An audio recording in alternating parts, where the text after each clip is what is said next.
শহীদ করে দিতেছে, আঘাত করতেছে। আল্লাহ রাসূল ফিরানোর মতো তার কোনো ক্ষমতা ছিল না, শুধু রাজ্য মারিয়ে আছিল।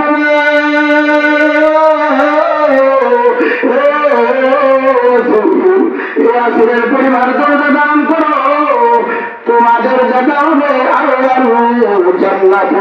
সুবহানাল্লাহ। ইয়াসিরের পরিবার কেমন? ইয়াসিরের পরিবার তোমরা তো দান করো।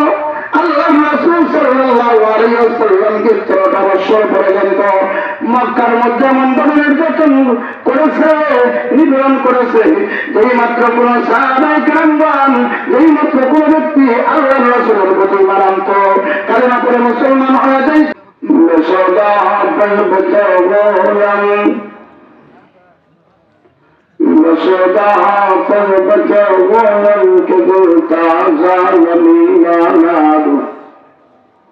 अगर माना दो शबे दीगर नमी माना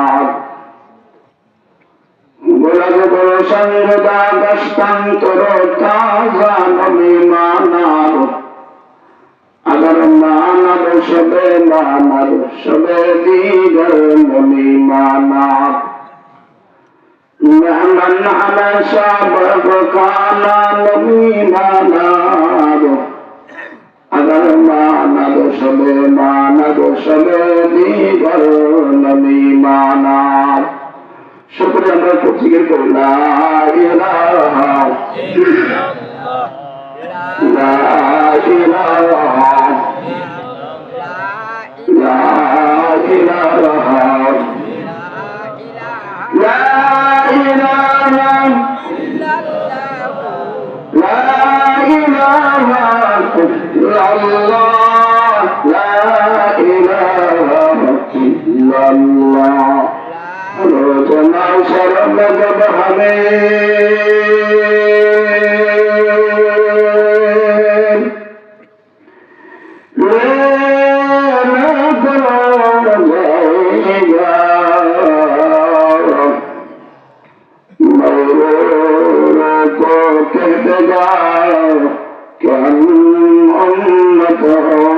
मोहम्मद का साहल सलगे क्या कभी मेरा नसबीना साहल सलगे क्या कभी मेरा नसबीना लेकिन कभी शेख से मक्का मदीना कल सुन्नत नबी के करे पर उम्मत तो फासिल कर गए कब्र उसके समीना। अल्हम्दुलिल्लाह আলাই খানান কালাই ঘোড়া কেরাতিয়া বালিকা দাখিল মাদ্রাসার উদ্যোগে বার্ষিক ইসলাম মহাসম্মেলন উত্তর সম্মেলনের সভাপতি আলহাজ হযরত মাওলানা মোহাম্মদ আব্দুল সালাম সাহেব দামাত বরকাতুন আজকের উক্ত মাহফিলের সমস্ত আমন্ত্রিত ওলামায়ে কেরামগণ, সামনে উপবিষ্ট পিতৃ সমতুল্য মুরব্বিয়ানে কেরাম, যুবক ভাইয়া, কচি কচি আমার বাচ্চারা, পর্দার আড়ালের মা ও মুরব্বিগণ, আল্লাহ তাআলার দরবারে অসংখ্য অগণিত শুকরিয়া যে মহান বিধাতা আমাদেরকে একটি মাহফিল জলসায় জালিসুর রহমানে বসার তৌফিক দান করেছেন। এজন্য কার্পণ্য বাদ দিয়ে আল্লাহকে খুশি করার লক্ষ্যে জোরে সোরে সকলে বলি আলহামদুলিল্লাহ।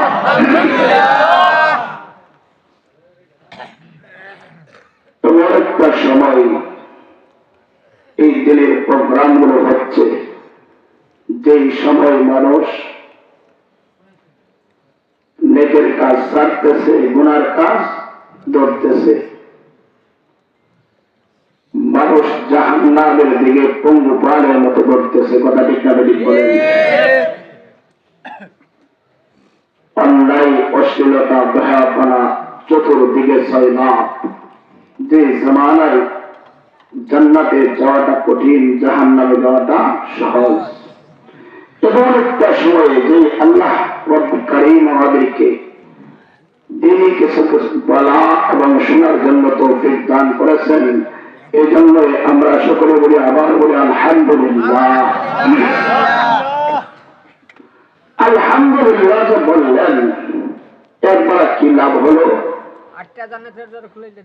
সুবহানাল্লাহ। কি বলছে? 8টা দরজা আল্লাহর রাসূল বলেন আলহামদুলিল্লাহ তামলাউল মিজান। আলহামদুলিল্লাহর মাধ্যমে মিজানের পাল্লা কি হয়ে যাবে? ভরপুর হয়ে যাবে।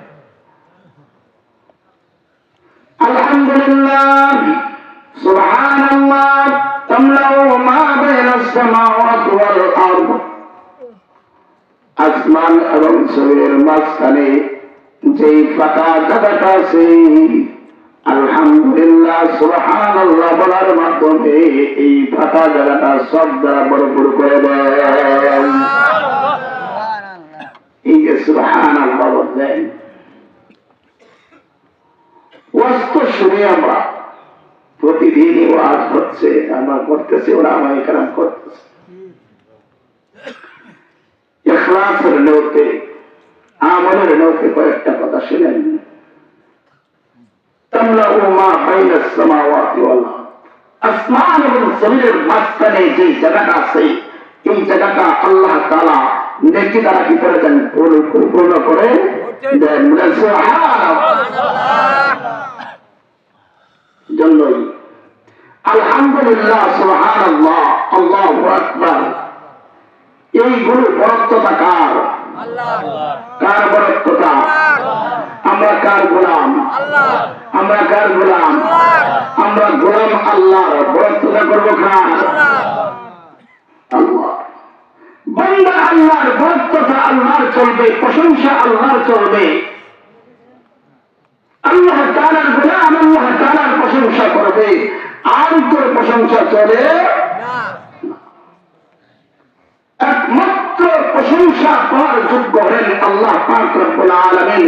যে রব্বুল কারীম আমাকে হায়াত দান করেছেন, আমাকে রিজিক দান করেছেন, আমাকে মরণ দিবেন, আমাকে সুস্থ রাখছেন, আমাকে শ্বাস নিঃশ্বাস করার মতো তৌফিক দান করেছেন, সেই প্রভুই একমাত্র আমার প্রশংসা পাওয়ার আল্লাহ যোগ্য। আমার বাবাজিরা, আমার যুবক ভাইরা, রব্বুল কারীম এমন এক প্রভু যার প্রশংসা, যার গুণকীর্তন করতে করতে করতে করতে মানুষ যদি কিয়ামত পর্যন্ত হায়াতে জিন্দেগি পায়, আর এই হায়াতে জিন্দেগি পর্যন্ত সে আল্লাহ তাআলার প্রশংসা করতে থাকে করতে থাকে, এরপরেও একটা ক্ষুদ্র নিয়ামতের প্রশংসা করে শেষ করা যাবে না। আল্লাহ তাআলা এই নিয়ামত দান করেছে। এই যে মাহফিলটা আপনাদেরকে মাহফিল হচ্ছে, বলেন তো এই মাহফিলটা প্রোগ্রামটা কি আগামীকালকে হবে? আমরা যারা এখানে কয়েকজন ব্যক্তিরা আসছি, আমার মুরব্বী বাজানেরা, এর চেয়ে বেশি মানুষ দেখে আসলাম দোকানপাটে, আছে না? রাস্তা ঘাটে মাঠে মানুষের অভাব নাই। মাহফিলের নাম দিচ্ছে, অথচ মাহফিলের প্যান্ডেলের ভিতরে মানুষ নাই। বড় আফসোসের বিষয়। মাহফিলে আসছে, কেউ সিরাপা গাইতেছে, কেউ ডাল গাইতেছে, কেউ বাদাম গাইতেছে, অথচ নাম দিচ্ছে মাহফিল। আত্মীয় স্বজনকে দাওয়াত দিচ্ছে, আমাদের এই গ্রামের ভিতরে অমুক বাদ্যের অমুক তারিখে গ্রাম দিয়েছে, মাহফিল দিয়েছে, মাহফিলে আইসা দেয় একে নিয়ে রাস্তাঘাটে করতেছে। কথা ঠিক না ঠিক বলেন? তার কি ফায়দা হবে? এই জন্যই বলছি, বাজার বর্তমান এমন একটা পরিস্থিতি হয়ে চলে আসছে, এমন একটা সময় চলে আসছে, এমন একটা দিন চলে আসছে, মানুষ মনের অজান্তে জাহান্নামের পাহাড়ের মতো ধরতেছে, মানুষ জাহান্নামের দিকে ধরতেছে। ওরা আমায় গ্রামগণ, হাক্কানি বুজুর্গানি গ্রামগণ কোমরে ধৈর্য মানুষদেরকে রাখতে পারতেছে। কথা ঠিক ভাবে ঠিক বলে মাহফিলটা আর হবে না। আজকে হচ্ছে শেষ, সময় তোর জন্য অপেক্ষা করবে না।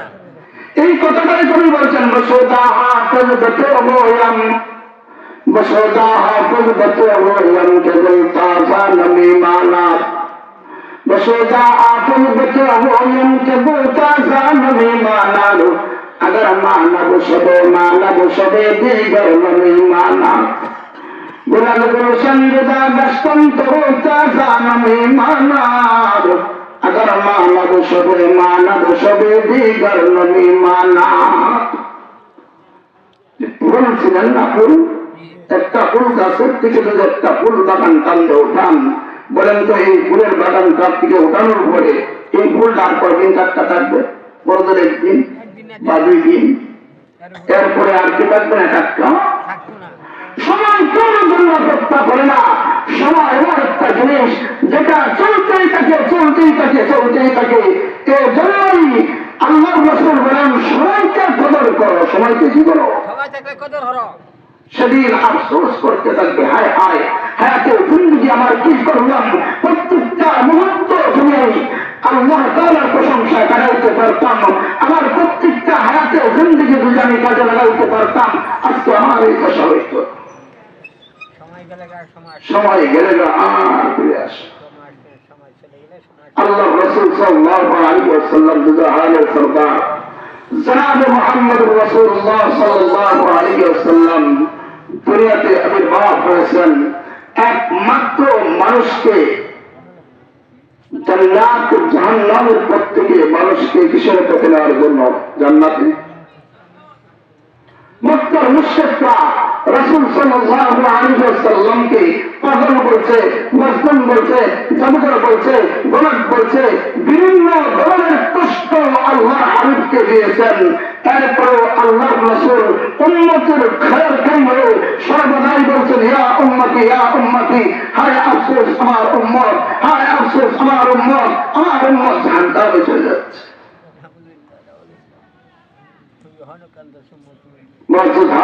আমরা বর্তমান মুসলমানের সংখ্যা অভাব নাই, কিন্তু প্রকৃতপক্ষে ইমানদার ইমানের দুর্বলতা।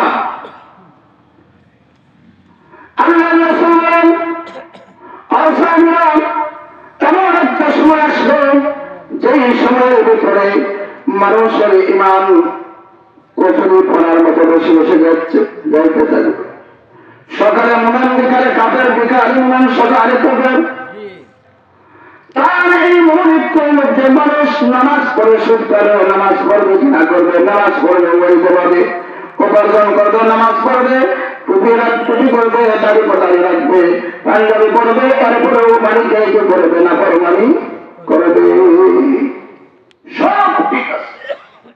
এরপরেও এই মানুষ পুরা জানতে হবে।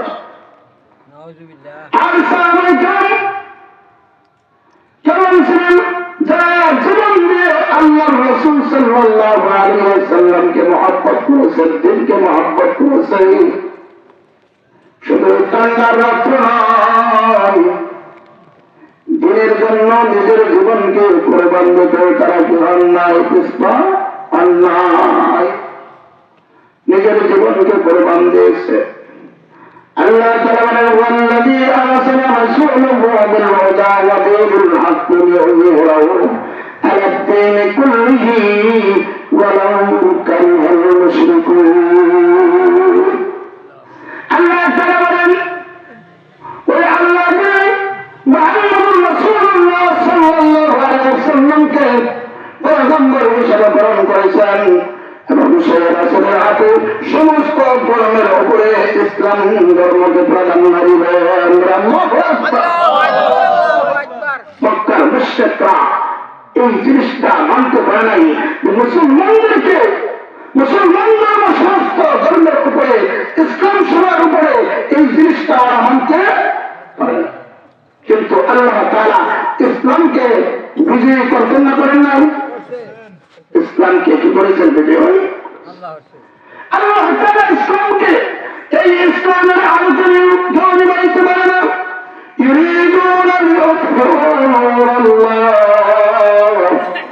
ওরা চাই আল্লাহর আলোকে ভিক্ষা কিন্তু আল্লাহর আর কেউ তারা দিয়ে নেবার ক্ষমতা কারো নাই।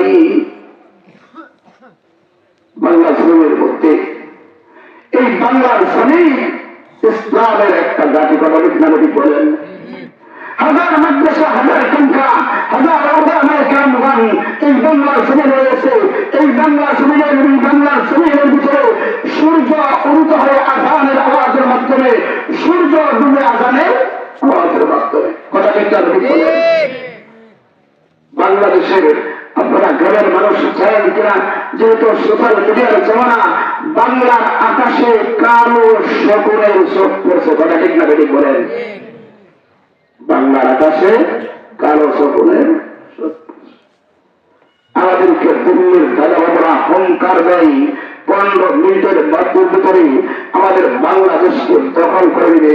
আমরা এই কথা জানিয়ে দিতে চাই, ও দাদাবাবুরা, জমিনের দাদাবাবুরা, তোমরা যে কথা বলতেছ, এই দিল্লির কেল্লা তো এটা আমাদের হাতে ছিল 700 বছর পর্যন্ত। এটার মালিক আমরা ছিলাম। অল্প কয়েকদিন না তোমরা এটার মালিক হইয়া আমরা স্বপ্ন দেখি আবার আমরা দিল্লির কেল্লার ভিতরে এই কালিমার কথাটা বড় বড় করে কথা দেখতে হবে। তোমরা ভাবছ কন্যা আর আমরা দিয়া দেব মোর বাড়ির আব্বার পয়স। এজন্যই আমরা কোন ভয় করি না, আমরা আল্লাহ তাআলাকে একমাত্র ভয় করি। তিনি হলেন আমাদের মালিক, তিনি হলেন আমাদের প্রভু। আমরা একমাত্র তারই গোলামি করি, আর কোন পাশ্চাত্যের গোলামি আমরা করি না। الله ربنا محمد نبينا نحن متاعنا نحن كل حي الله. الله ربنا محمد نبينا نحن متاعنا نحن كل حي الله. لا نخاف الا الله وكاشف بحبل الله مجاهد في دين الله الجهاد سبيلنا الجهاد سبيلنا. الله اكبر. মুসলমান বন্ধুগণ, কোন মুসলমান কোন সময় বাতিলকে ভয় করে না, কোন মুসলমান বাতিলকে কোনদিন ভয় করতে পারে না। মুসলমান এমন একটা জাতি, যে জাতি তার নিজের জীবনকে বিলীন করে দেবে, এরপরে অন্যায়ের কাছে তার মাথা আনত করবে না। অহংকার দিয়েও এখন খবরের মধ্যে কি দেখা যাচ্ছে, দিল্লির দাদাবাবুরা নেতাগিরি করে বারবার কথায় কথায় হুমকি দেবে, ফেরাল বন্ধ করে দিবে, আলো বন্ধ করে দিবে, এই বন্ধ করে দিবে, সেই বন্ধ করে দিবে। এখন গণমাধ্যমের মাধ্যমে আমরা দেখতে পাই বড় মাছ মারা ছাড়ার কোনো উপায় নাই কথা ঠিক না ঠিক বলে। আপনি জানেন আমরা প্রতি বছর শুধু চিকিৎসা খাতের উপরে তাদেরকে 50,000 কোটি টাকা বাংলাদেশ থেকে বাঁচতে হয়। চিকিৎসা খাতে যারা চিকিৎসা করতে যায় তারা বৈশা বৈশা এখন মাছ মারা ছাড়াও পায় নাই। আর ওই সমস্ত ব্যক্তিরা বলে যে বাংলাদেশকে আমরা যদি না দিই তাহলে এই বাংলাদেশ শেষ হয়ে যাবে, বাংলাদেশকে আমরা যখন ইচ্ছে তখন দখল করে নিয়ে যেতে পারি, আমরা স্বাধীন করে দিচ্ছি। আমরা এক কথাই বলতে পারি, তোমরা স্বাধীন করছো তোমাদের লাভের জন্য, তোমরা আমাদেরকে সহযোগিতা করছো। এর মানে এই নাই এই বাংলাদেশের ভিতরে যখন তুমি যেতে ইচ্ছা করবা তখন তাই করতে পারবা না। না না, বিগত অনেক বছর 16টা বছর পর্যন্ত যা চলনের কাম, যা করার কাম তাই করছো, তখন আর এই সুযোগ কথা দেখে আমরা ঠিক বলে। ভবিষ্যতে আমরা দেখতে চাই এই বাংলার জমিনের ভিতরে কোরআনের আইন যেন বাস্তবায়ন হয় কথা ঠিক না দেখবো। আর বললেন কোরআনের আইন যদি বাস্তবায়ন হয়, কোরআন দেওয়া যদি আপনার জীবন যাপন পরিচালনা করতে পারেন, এই কথা খোদার পছন্দ করে বলি, তার চেয়ে সুন্দর সোনালি আর হইতে পারে না। কোরআনের বিচার যেই ব্যক্তির ভিতরে কোরআন থাকবেন, কোরআন দিয়ে যেই ব্যক্তি ইসলামকে পরিচালনা করবে, রাষ্ট্রকে পরিচালনা করবে, দেশকে চালাবে, ওই ব্যক্তি কোনদিন চুরি করতে পারে না, জিনা করতে পারে না, হক মানুষের মারতে পারে না, বিধবাদের কাঠ মারতে পারবে না, স্টেশন দখল করতে পারবে না, সিএনজি স্টেশন দখল করতে পারবে না। কোন মানুষ চাকরি যাওয়ার পরে চাকরির জন্য যাওয়ার কারণে কোন মানুষের কাছে ঘুষ চাইতে পারবে না। আল্লাহ রাসূল সাল্লাল্লাহু আলাইহি ওয়াসাল্লাম সাহাবায়ে কেরামগণ ইসলামের জন্য, দ্বীনের জন্য কতটা কষ্ট করেছেন। সাহাবায়ে কেরাম রাদিয়াল্লাহু তাআলা আজমাইন, হযরত ইয়াসির রাদিয়াল্লাহু তাআলা আনহুর পরিবারের কথা বলি বন্ধু। আর বন্ধুগণ আমার বলেন, হযরত ইয়াসির রাদিয়াল্লাহু তাআলা আনহু যিনি হলেন সুমাইয়া রাদিয়াল্লাহু তাআলা আনহার স্বামী, প্রথম যেই ব্যক্তিটা, যেই মহিলাটা ইসলামের জন্য শহীদ হয়েছে, ওই মহিলার নাম হল সুমাইয়া। ওই সুমাইয়া একটু কান্দা লাগাইয়া শুনবেন, ইসলামের মধ্যে সর্বপ্রথম যেই মহিলাটা ইসলামের জন্য নিজের জীবনকে দিয়েছে, নিজের জীবনকে কোরবান করেছে, ওই ব্যক্তিটা কিন্তু ছিল মহিলা। এই জন্য মহিলাদের ইসলামের মধ্যে বড় অবদান রয়েছে। কথা ঠিক না ঠিক বলে? মহিলা ছাড়া কোনদিন ইসলাম পরিপূর্ণ হইতে পারে না। আল্লাহ রাসূল সাল্লাল্লাহু আলাইহি ওয়াসাল্লাম ইয়াসির রাদিয়াল্লাহু তাআলা আনহুকে নির্যাতন করা হচ্ছে। গাছের সাথে বান্দা উনার ছেলে আম্মারকে বানছে, তার মা সুমাইয়াকে বানছে, ইয়াসির রাদিয়াল্লাহু তাআলা আনহুকে বানছে। তিনজনকে তিন জায়গায় রেখা মক্কার কুফাররা কাফেররা নির্যাতন চালাইছে। শরীয়তের সন্তানের সামনে সুমাইয়া রাদিয়াল্লাহু তাআলা আনহুকে কতভাবে যে নির্যাতন করছে আপনারা সকলে আপনাদের মুখে শুনছেন। বাবারছেন সুমাইয়া রাদিয়াল্লাহু তাআলা আনহুকে নির্মম ভাবে কুখ্যাত সন্ত্রাস আবু জাহেল সে সুমাইয়া রাদিয়াল্লাহু তাআলা আনহুকে শহীদ করে দিয়েছে। আমার ইয়াসির রাদিয়াল্লাহু তাআলা আনহুকে এতভাবে প্রহার করা হয়েছিল, তার শরীরের মধ্যে বিভিন্ন জায়গায় পাতলা গাছের কাঁটা, বড় বড় কাঁটা ঢোকাই গেছে, এবং কি তাকে বিভিন্ন লাকড়ি দিয়ে নিজ দিয়ে আগুন দিয়ে তাপ দেওয়া হইত। আর ইয়াসির রাদিয়াল্লাহু তাআলা আনহুকে আল্লাহর রাসূল মক্কায় 13টা বছর এমন ভাবে নির্যাতন সহ্য করেছে বন্ধু। আল্লাহর রাসূল তার পরিবার টুকরা সাহাবীদেরকে এমন ভাবে শহীদ করে দিতেছে, আঘাত করতেছে। আল্লাহর রাসূল বিরানোর মতো তার কোনো ক্ষমতা ছিল না, শুধু রাজ্য মারে আসিল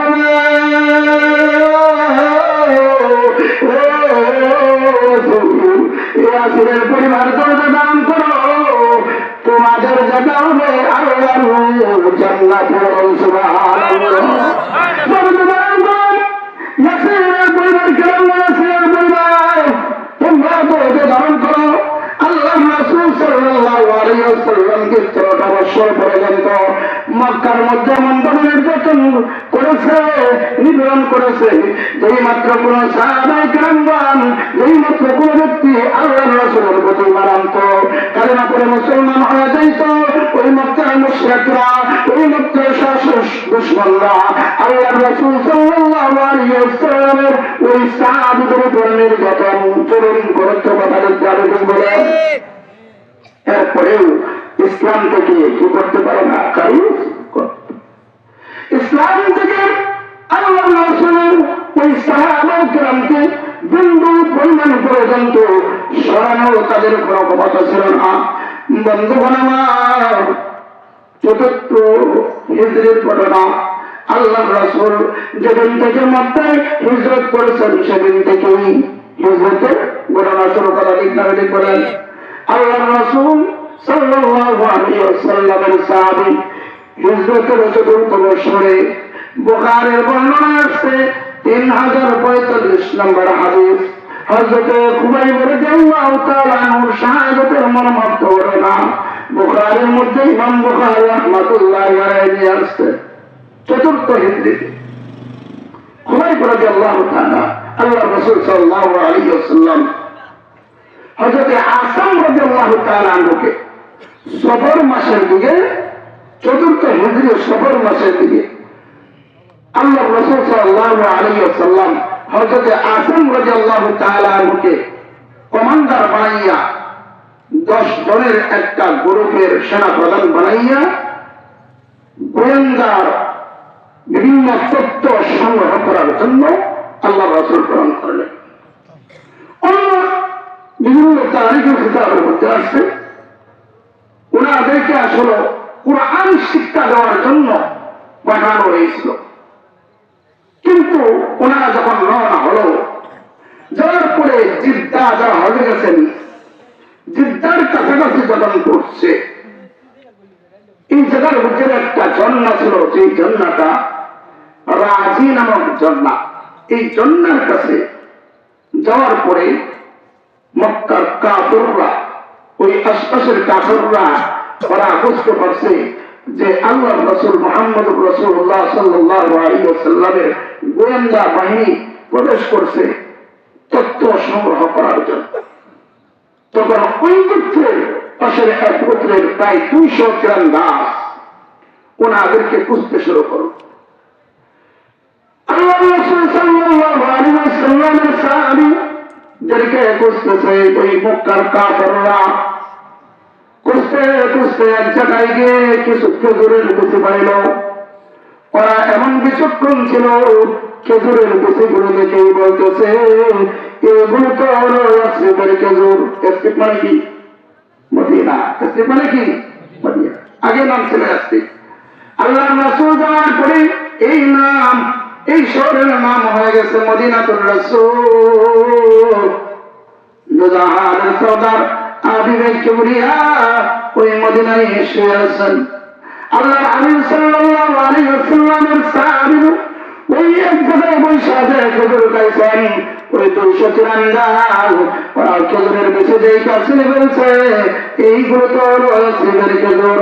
তারা এই নিশানা করে দেয় ওই রাজি নামক ঝর্ণার কাছে যখন বসলো, পৌঁছার পরে ওই 10 জন ব্যক্তিকে তারা হাতের নাগালে পেয়ে গেল। বাসান হাতের নাগালে পায়ে যাওয়ার পরে আসলাম রাদিয়াল্লাহু তাআলা আনহু তাদের আবাস পাইয়া একটা পাহাড়ের চূড়ায় উঠে গেলেন। পাহাড়ের চূড়ায় ওঠার পরে ওই সমস্ত কুফাররা তারা চতুর্দিক দিয়ে পাহাড়কে বেষ্টন করে তীর উপর দিকে তীর মারতেছে। আসামকে নাকি বলে আসাম নিচের দিকে নেমে আসো, আমরা তোমার সাথে চুক্তি করতেছি, আমরা তোমার সাথে পছন্দ করছি। আল্লাহি বিল্লাহি তাল্লাহি বলিয়া পছন্দ করতেছে আর বলতেছে আমরা তোমাদেরকে হত্যা করবো না, বরং তোমাদেরকে আবদ্ধ করার জন্য আমরা শুধু আসছি। তোমরা যদি আমাদের হাতে সচ্চাই বন্দী হও, আমরা শুধু তোমাদেরকে বন্দী করবো, তোমাদেরকে হত্যা করবো না। আসিম রাদিয়াল্লাহু তাআলা আনহু যেহেতু উনি কমান্ডার, উনি দেখতে বলেন পুরো কাফেরের নিরাপত্তায় আমি নিচে নামবো না, তোমাদের যা ইচ্ছা তাই করো। কোন কাফের নিরাপত্তা দিবা আর আমি নামবো তা হইতে পারে। এবার আমার বন্ধুগণ, আমার ভাইরা, ওরা তীর মারতে শুরু করলো পাহাড়ের উপরে। ওই 10 জন ব্যক্তি 200 তীরন্দাজের সাথে যুদ্ধ করতে শুরু করলো। এক পর্যায়ে ওই যুদ্ধের ভিতরে আসিম রাদিয়াল্লাহু তাআলা আনহু সহ 7 জন ব্যক্তি শাহাদাত বরণ করলেন। 7 জনই শাহাদাত বরণ।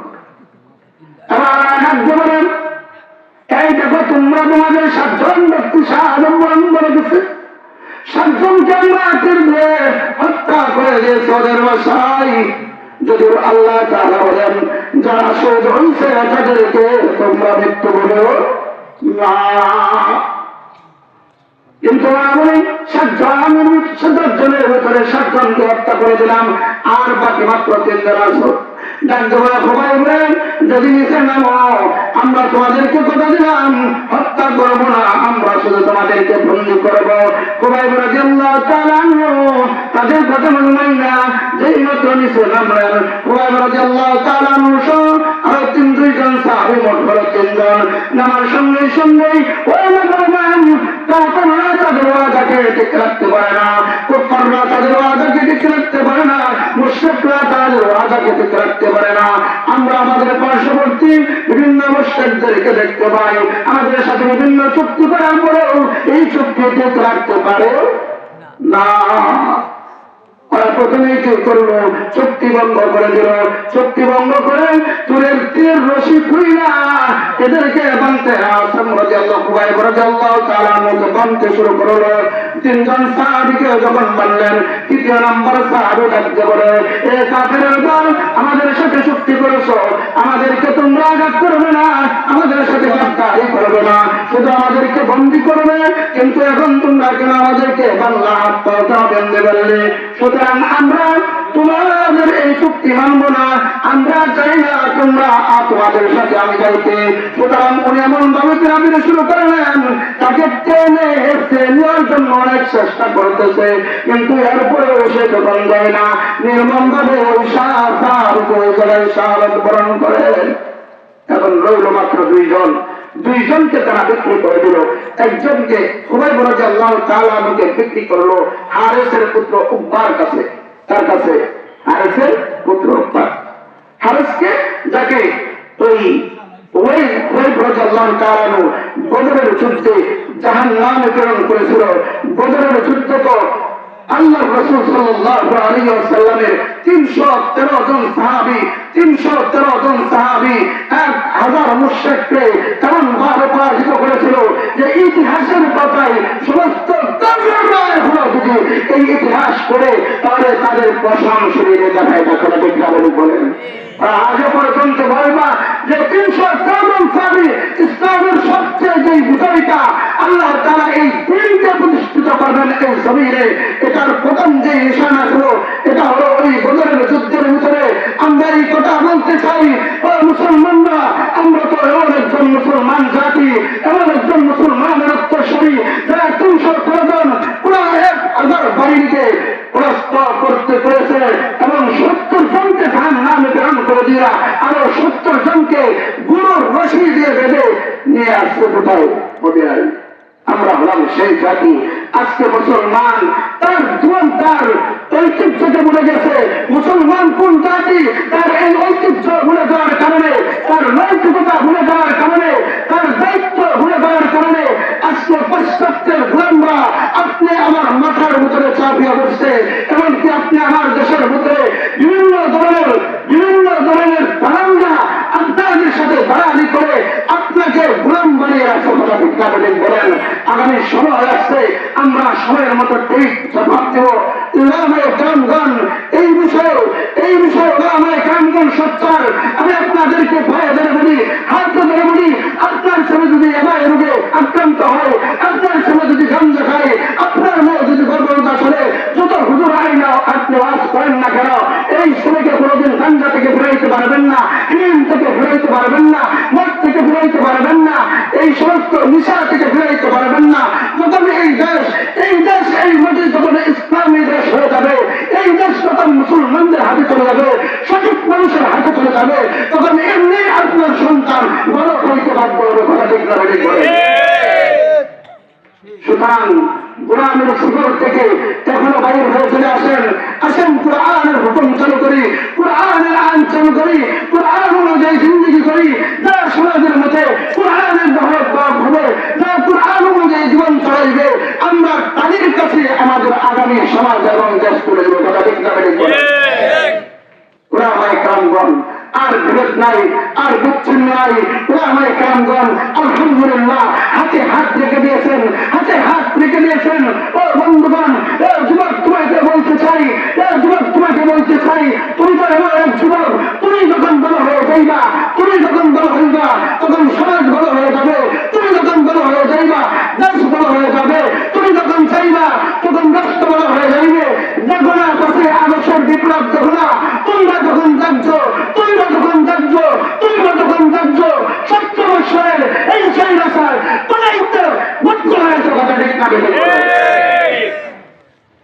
সুতরাং তোমাদের মাধ্যমে দেশ পরিবর্তন হবে, তোমাদের মাধ্যমে দেশ পরিবর্তন হবে, তোমাদের মাধ্যমে ইসলামের পতাকা এই বাংলার জমিনের মধ্যে উদ্যোগ হবে। কথা ঠিক না ঠিক করেন। 1971 সালে সিরিয়ায় হাফেজ আসাদ ক্ষমতায় আসছিল, তার সন্তান বাশার আল আসাদ 24 বছর পর্যন্ত ক্ষমতায়। বাপপুতের বিবি দীর্ঘদিনের শাসন, এমন পরিস্থিতি, এমন স্বৈরাচার হয়েছে, দেখলাম পত্রিকার মধ্যে 13টা বৎসরে প্রায় 5 লক্ষ মানুষকে হত্যা করছে। আজকে তার পরিস্থিতি কোথায়? কোথায় গেল সিরিয়ার এই জালেম? এই জন্যই জনের বলিষ্ঠ কথা, ফেরাউন আসলো, মুসা আসলো, ইব্রাহিম আলাইহিস সালামের জমানায় নমরুদ আসলো, ইব্রাহিমকে গ্রহণ করছে। আল্লাহ তাআলা যুগে যুগে বাতিলকে গ্রহণ করবে, আর ওই বাতিলের বিরুদ্ধে আল্লাহ তাআলা হযরত জান্নাত দিয়ে মানুষকে পাঠাইবেন। যেমনভাবে আমাদের হাজার হযরতকে বাতিল আসছে, হাজার হযরতকে গ্রহণ করেছে, কোরআনের কালামকে গ্রহণ করছে, আল্লাহ তাআলা এরকম ভাবে দিনের সাইদের মতন কোরআনের পাখিদেরকে গ্রহণ করছে, আল্লাহ মামুনের মতো ব্যক্তিদেরকে দুনিয়াকে গ্রহণ করছে। বাতিল না আসবে, কোরআনের কালাম যখন কোরআনের অহংকার দিবে, সঠিকতা বলবে, কোরআন নাচ বানিয়ে দায়িত্বের বাধ্য হবে। কথা ঠিক না বলেন? যেভাবে ঠিক বলেন, মনে হয় খাইছেন না, ফ্যান নাই যে বলেন আল্লাহু তাকবীর, আরে বলেন আল্লাহু তাকবীর, তাকবীরের আলো, ইসলামের শুকরিয়া। বন্ধুগণ আমার বোঝানেরা, এজন্যই সময় আসছে। এখন যে একটা কথা আছে না, আমার বাড়ি যাবো না, আপনাদের বাড়ি মানুষ কি জেলার মানুষ,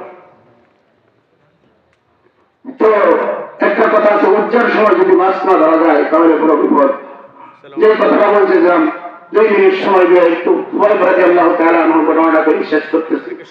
খুবাইব রাদিয়াল্লাহু তাআলা আনহুকে যখন গ্রেফতার করে নিয়ে গেল, কোরআন নিয়ে হারেসের পুত্র উকবার কাছে বিক্রি করলো। ওই সময়টা ছিল আশহুরে হুরুম মাস, অর্থাৎ 4টা মাস মুশরিকের জমানাও 4টা মাসকে তারা সম্মান করত। যে 4টা মাস এর মধ্যে কতলে কাতাল যুদ্ধ জিহাদ চলতো না। এই জন্যই খুবাইব রাদিয়াল্লাহু তাআলা আনহুকে যখন ওরা হারাম মাসে করে করছে, এই জন্যই ওনাকে সঙ্গে সঙ্গে হত্যা করতে পারে নাই, বরং কিছুদিন ওনাকে জেলখানার ভিতরে আবদ্ধ রাখছে। জেলখানা তো আর ছিল না, একটা ঘরের ভিতরে, আলাদা একটা কামরার ভিতরে, পায়ের মধ্যে সুদল করাইয়া, গলার মধ্যে রশি লাগাইয়া আলাদা একটা ঘরের মধ্যে বন্ধ করে রাখছিল।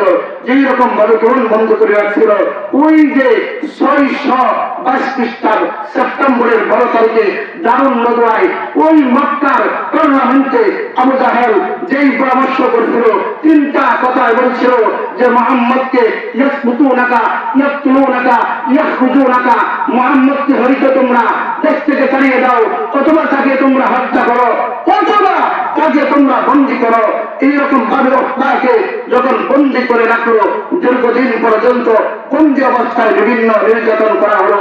এরপরে হার মাস চলে গেল, একটা ময়দানে নিয়ে গেল। কিতাবের মধ্যে আসছে পুরো মর্মান্তিক বিষয়। এই উকবা রাদিয়াল্লাহু তাআলা আনহুকে, খুবাইব রাদিয়াল্লাহু তাআলা আনহুকে এইরকম ভাবে যে কুচেটের ভিতরে যেরকম যাচ্ছেন, যে একটা গাছের মধ্যে দিয়ে হাত পা বানাইয়া এইরকম ভাবে খুবাইব রাদিয়াল্লাহু তাআলা আনহুকে না বানাইয়া বন্দী একের পর এক মারতেছে। জানিয়ে দেওয়া হলো যে মুসলমান বাহিনীদেরকে আসল বদরের যুদ্ধের প্রতিশ্রুতি দাও, বদরের যুদ্ধে তোমরা যারা তোমাদের আত্মীয় স্বজনকে হত্যা করা হয়েছে, আমি তাকে কিনে আনছি তাকে হত্যা করার জন্য। যে যে আয়েশা এই নির্যাতন করতেছে, এক পর্যায়ে খুবাইব রাদিয়াল্লাহু তাআলা আনহু চাইলেন যে আমাকে হত্যা করার আগে 2 রাকাত নামাজের সুযোগ দেন। এজন্যই এখান থেকে আসছে নামাজের সিস্টেম। মৃত্যুর আগে, ফাঁসির আগে, বিভিন্ন অবস্থায় আসামিদেরকে 2 রাকাত নামাজের কি করা হয়, সুযোগ দেওয়া হয়। মেরে ভাই দোস্ত বুজুর্গ, আমার ভাজনরা, যেই কথা বললাম, মাটির নিচের ওয়াজ করলে অনেক খুশি, সবাই খুশি। এই সমস্ত দিনে মাটির উপরে ওয়াজ করলে যারা অনেক বেজার হয়। এই জন্যই যারা আমাদের এখানে মেয়েদের আওয়াজ শুনতেছেন বা মুরব্বীরা আছেন, আপনারা দেখেন বিবেক দ্বারা চিন্তা করেন, বিবেক দ্বারা কথাগুলো চিন্তা করবেন। বলে গেলাম আল্লাহ তাআলা যেন আপনাদেরকে আমল করার তৌফিক দান করেন। আর মুরব্বী বাজানরা যারা আছেন, নামাজ as-সালাতু নূরুন, নামাজ হলো নূর, নামাজ পড়বেন, 5 ওয়াক্ত নামাজটা ঠিক রাখবেন। দেখবেন আল্লাহ তাআলা ইন্নাস সালাতা তানহা আনিল ফাহশাই ওয়াল মুনকার, সমাজ দিয়ে আপনার সমস্ত কাজ থেকে আপনাকে হেফাজত করবে। কথা ঠিক বলেন। আল্লাহ তাআলা যেই কথাগুলো বললাম যদি ভুল হয়ে থাকে আল্লাহ তাআলা যেন মাফ করে দেন। আর যেটা সঠিক আমল করার মতন, এটা আমাকে সর্বপ্রথম আমল করার তৌফিক দান করেন। এরপরে আপনাদেরকে কোনো ভুল ত্রুটি হইলে মাফ করবেন। ওমা আলাইনা ইল্লাল বালাগ।